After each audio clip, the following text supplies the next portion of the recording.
façam o tal do triplo C. Curta, comenta, porque a integração do chat ajuda muito, e compartilhe.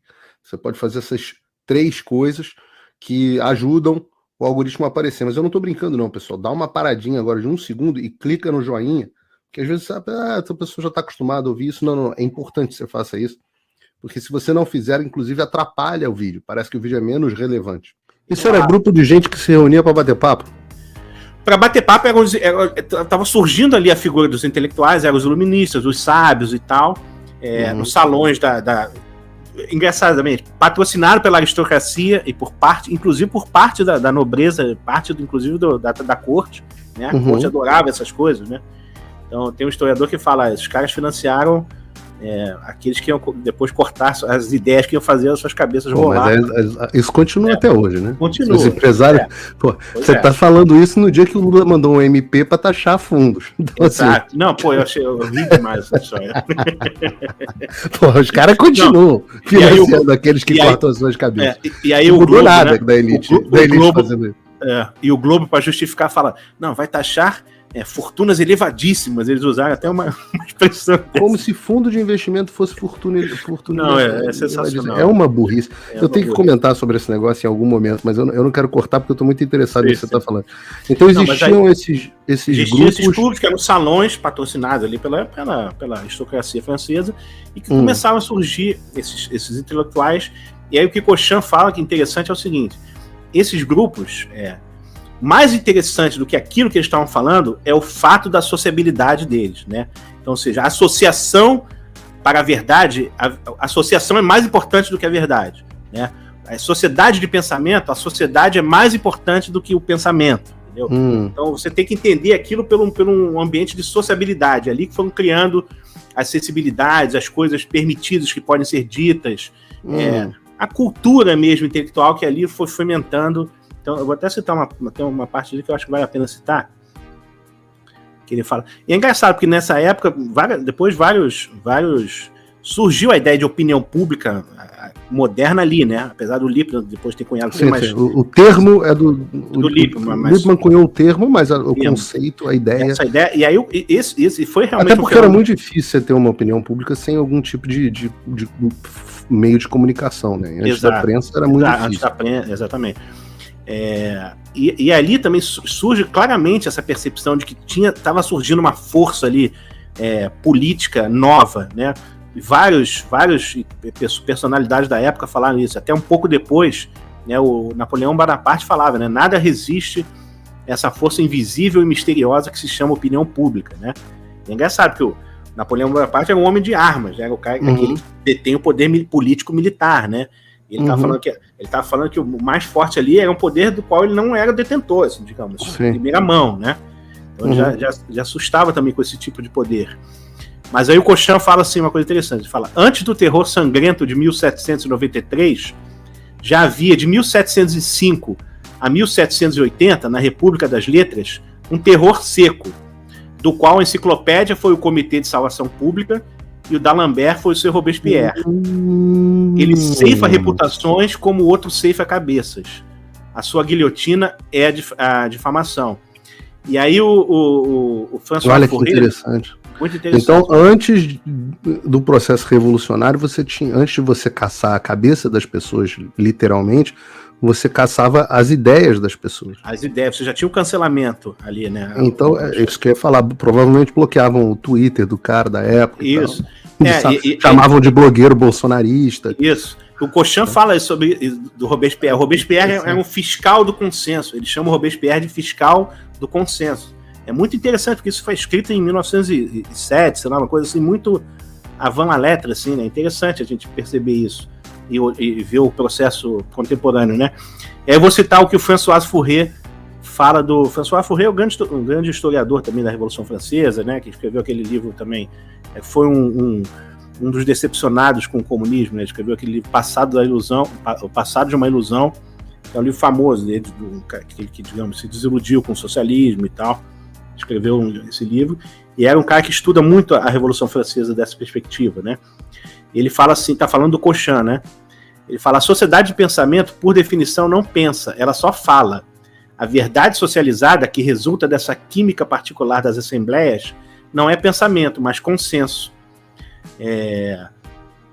Ele fala assim, mais do que uma ação, a revolução é uma linguagem. É em relação a essa linguagem, lugar do consenso, que a máquina seleciona os homens. A ideologia fala através dos chefes jacobinos, mais do que estes falam através dela. Existe em Cauchy, em filigrana, uma referência muito moderna às coerções da linguagem e ao desvanecimento do sujeito na constituição do campo político. Mas essa situação, longe de ser um dado do espírito humano, parece-lhe ser o resultado de uma patologia da atividade de conhecimento, através do qual a ideologia sobrepuja o pensamento e a verdade socializada passa a ser mais importante do que a busca da verdade, né? Então você vê que surge ali, realmente, ali é um fenômeno totalmente novo, inédito, e é muito moderno, e tem muito a ver com a nossa época aqui, né?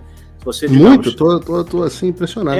É impressionante, né? E você vê a Elizabeth Noelle Neumann, né, no livro A Espiral do Silêncio, ela fala um pouco também dessa época, ela está falando alguém que percebeu isso também muito antes, assim, foi o Tocqueville, né? Tocqueville percebeu isso em relação... Sim. E ele ficou muito espantado em relação a como é que foi a percepção da Igreja Católica em termos da opinião pública, assim, como de um país católico demais, assim, todo é muito católico, a França é muito católica, né?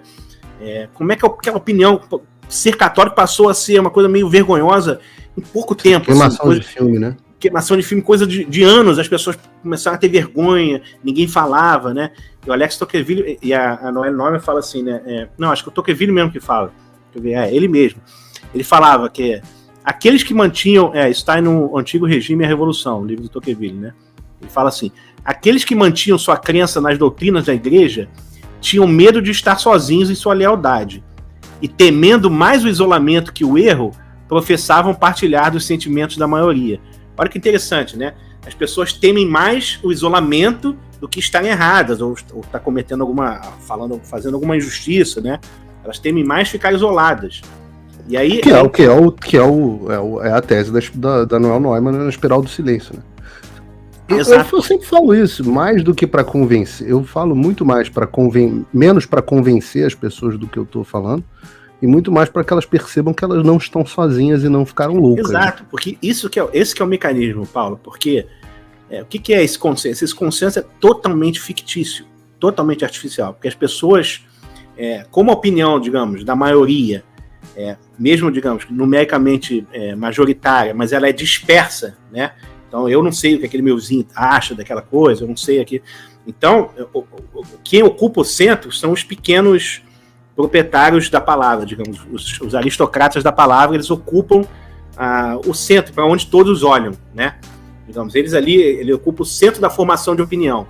Então, mesmo eles sendo minoritários, eles são como aquelas teatrinhos de sombra, né? Uma varetinha ali com um bichinho, quando projeta a sombra, parece aquela sombra enorme, assim, um tigrezinho de papel ali. E eles fazem isso, você vê que a imprensa o tempo todo constrói na sua linguagem, no seu noticiário, a ideia de que a opinião defendida nas redações é a opinião padrão, establishment, né?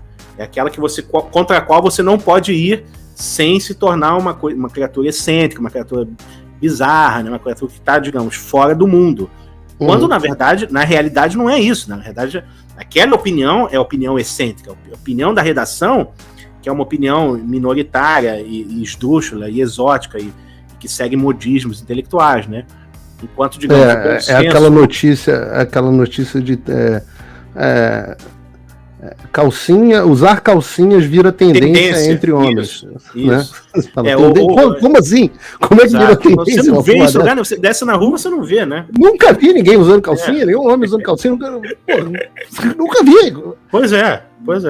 Mano, é engraçado. Porque assim, né? Você vê que tem uma questão, e eu acho que esse fenômeno é muito interessante, Flávio. Eu queria explorar ele com você.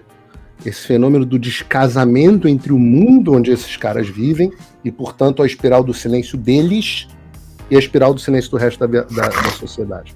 Por quê? Porque ninguém dentro da redação do Globo, eu tenho certeza que a maioria não usa calcinha. A maioria, pô. O cara vai virar e falar assim, Que isso, cara? Que imbecilidade é essa que você tá escrevendo? Que tendência? Onde é que você tá usando isso? Você viu aonde, cara? Um cara na Lapa usando esse troço, um amigo teu? Porra, na Farm de Amoedo, na parada gay, tinha alguém usando calcinha, você tá dizendo tendência, dita tendência.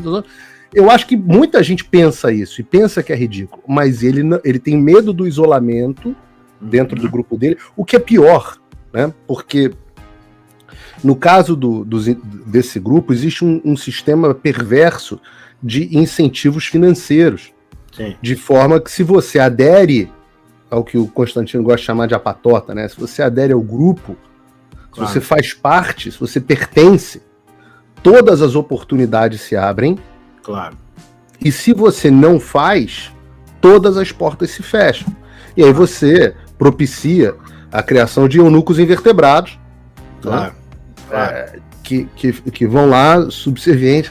Assim, se você tem denegrir, não vou mais falar. Sim, senhor. Se você tem a espinha de geleia, você se submete rapidinho para ver se você consegue um espacinho. Então, mas o mundo que esses caras vivem, onde eu sempre gosto de brincar, todo mundo é pansexual, as famílias são famílias diferentes. Só come soja. Só come soja, todo mundo vegano, né? Ateus. Isso. Ateus, ou adoram a deusa Gaia, uma coisa. E aí você pega esse troço e separa completamente do mundo normal, das pessoas comuns, onde todo mundo ama a sua família, né? Sua família estruturada, tradicional, com pai e mãe, todo mundo comemora Dia dos Pais e das Mães. Isso. Né? Imensa maioria cristã, ou pelo menos com bases morais cristãs, e mesmo que seja cristão de Bezerra só porque foi batizado, o cara se considera cristão. Sim. Ninguém vegano, ninguém pansexual, 95% da população, sei lá, é heterossexual. Sim. Né? Então, são planetas absolutamente distintos. Isso. Né? E esse pequeno grupo aqui quer impor a este grande grupo a forma correta, civilizada e etc.